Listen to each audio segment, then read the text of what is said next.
Hi, I'm Samantha, a third grade teacher who thought she had life all figured out. Turns out, I was way off.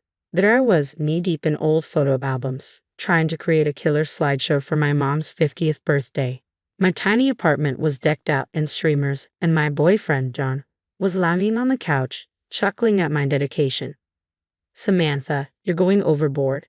Your mom's going to love it no matter what, he said, munching on chips. I rolled my eyes. John, you don't get it. Mom deserves the best. She's done everything for me. As I flipped through another album, something strange caught my eye. Hey, that's weird, I muttered. John looked up.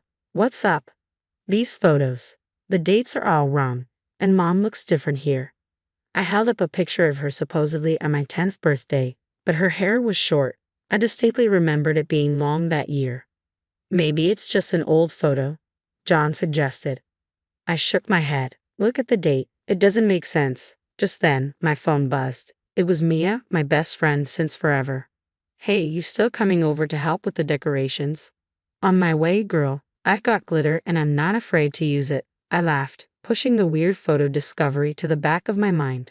Mom was always traveling for work when I was a kid. It was probably nothing.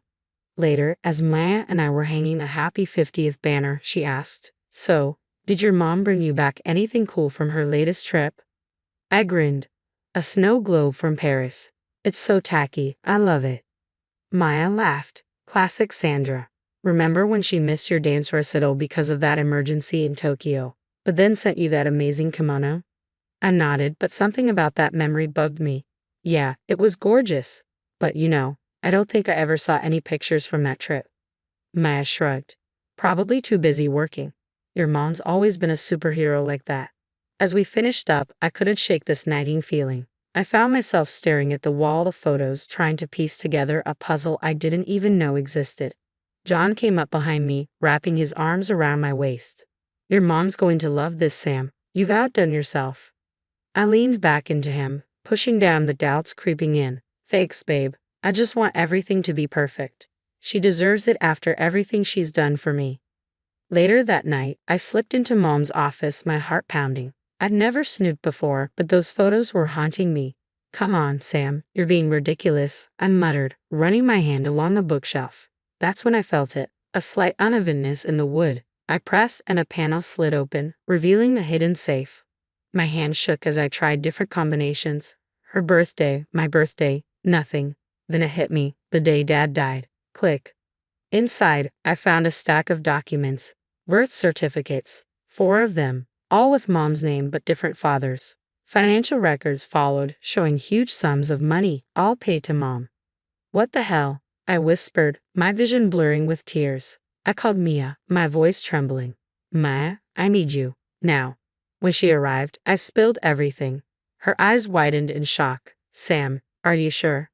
I nodded, then froze as another horrifying thought hit me. Remember my high school graduation, when Mom was stuck in Singapore?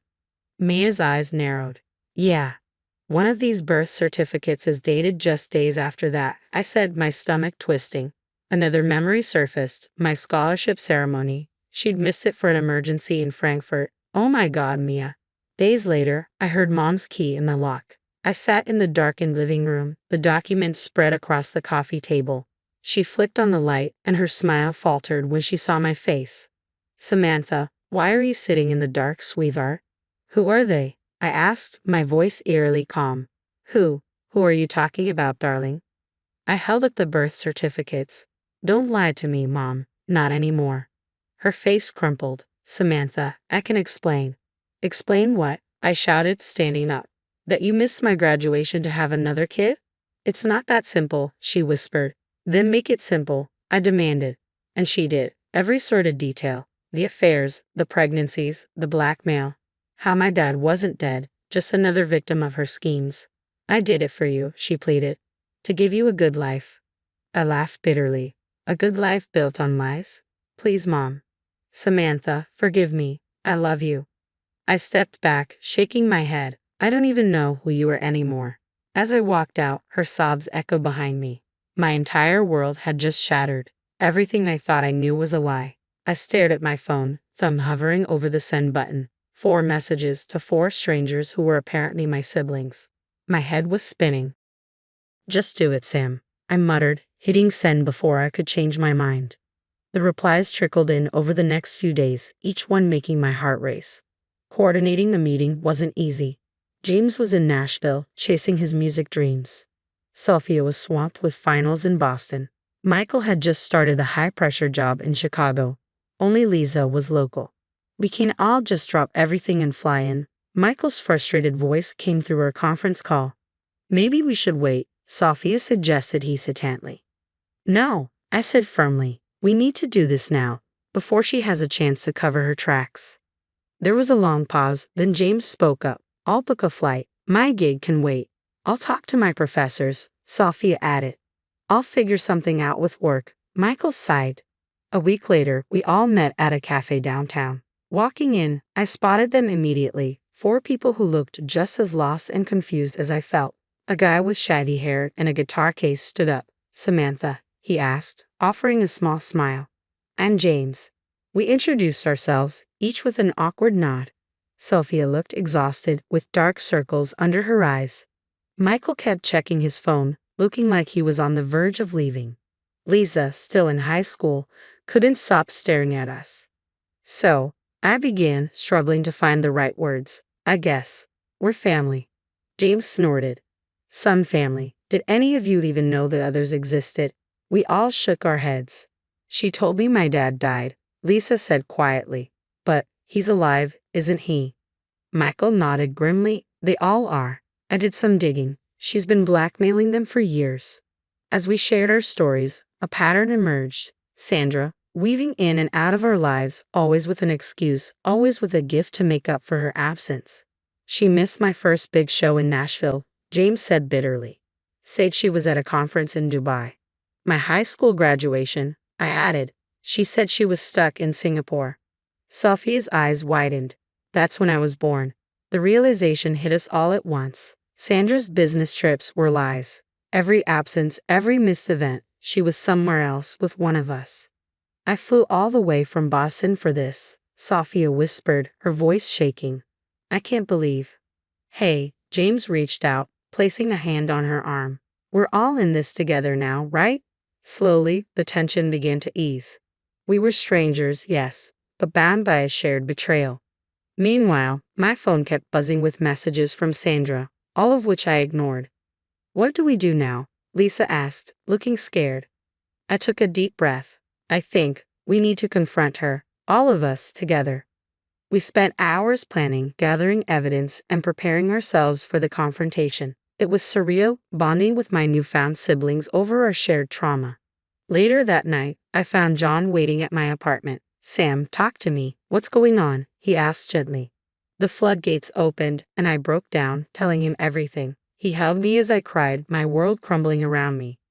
I don't know who I am anymore, I sobbed. You're Samantha, he said firmly, lifting my chin. You're strong, kind, and way too good at charades. This doesn't change who you are. I managed a weak smile. I'm scared, John.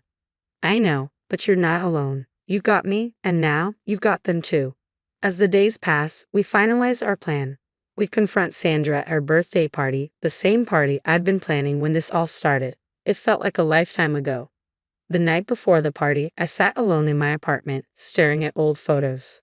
Happy memories now tainted by lies. My phone buzzed again. Another message from Sandra. Samantha, please. I love you. Let me explain. I deleted it without reading further. Tomorrow, she'd have to face all of us. Tomorrow, the truth would finally come out. The day of the party arrived, and my stomach was in knots. Guests filtered in, chatting and laughing, oblivious to the storm about to hit. James, Sophia, Michael, and Lisa were scattered around the room, blending in but exchanging nervous glances. Then Sandra walked in, beaming.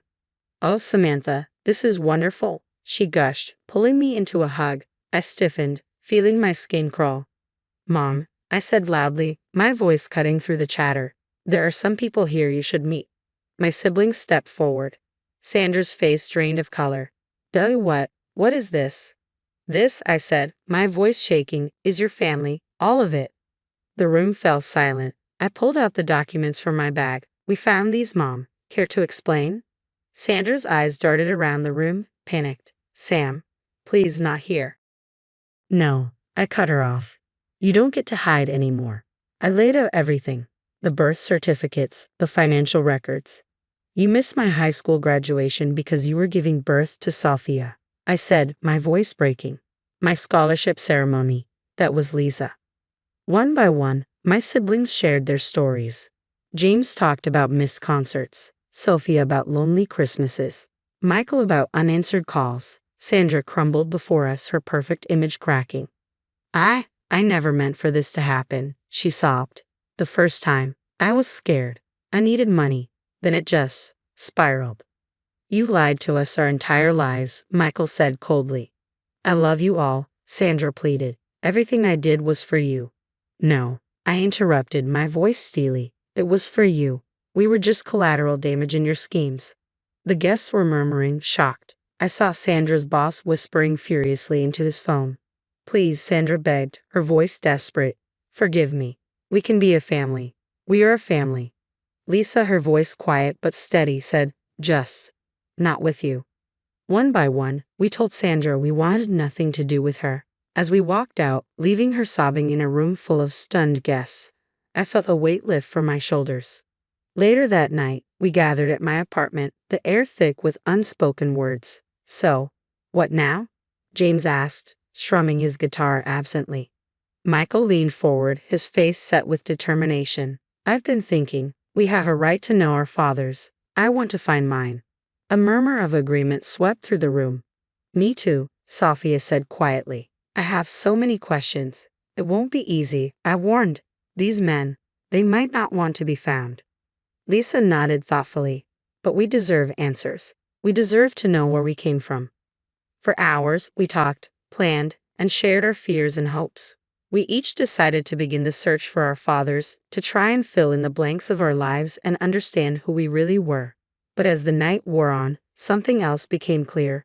James put it into words, looking around the room at each of us. You know, he said softly, no matter what happens with our dads, we've got each other now. We're family. Sophia wiped away a tear. A real family, not built on lies. We share the same pain, Michael added. The same betrayal. That's a bond right there. I felt a warmth spreading through my chest. We're siblings. Maybe not in the traditional sense, but in all the ways that matter. That night, we made a pact to support each other through our searches, to be there no matter what we found. Over the following weeks, we stayed in touch, sharing leads on our fathers, helping each other heal. I went back to teaching, finding comfort in my students' laughter. John stood by me through it all, his love a steady anchor in my shifting world. One night, there was a knock at my door. I opened it to see Sandra standing there, looking small and broken. Samantha, please. No, Mom, I said firmly. We've made our decision. All of us. We don't want you in our lives. She looked devastated. But I'm your mother? A mother doesn't do what you did. Goodbye, Sandra. I closed the door, leaning against it as tears fell. But these weren't tears of despair. They were tears of closure. The lies were over, and our truth was just beginning. Whatever we found in our search for our fathers, we knew we'd face it as a family bonded by shared pain, but also by love and understanding. The story has ended, but now I have a question for you. If you discovered your parent had secretly raised multiple families and lied to you your entire life, could you forgive them, or would you cut them out completely, as we did? Share your thoughts in the comments below. I'd love to hear your perspective.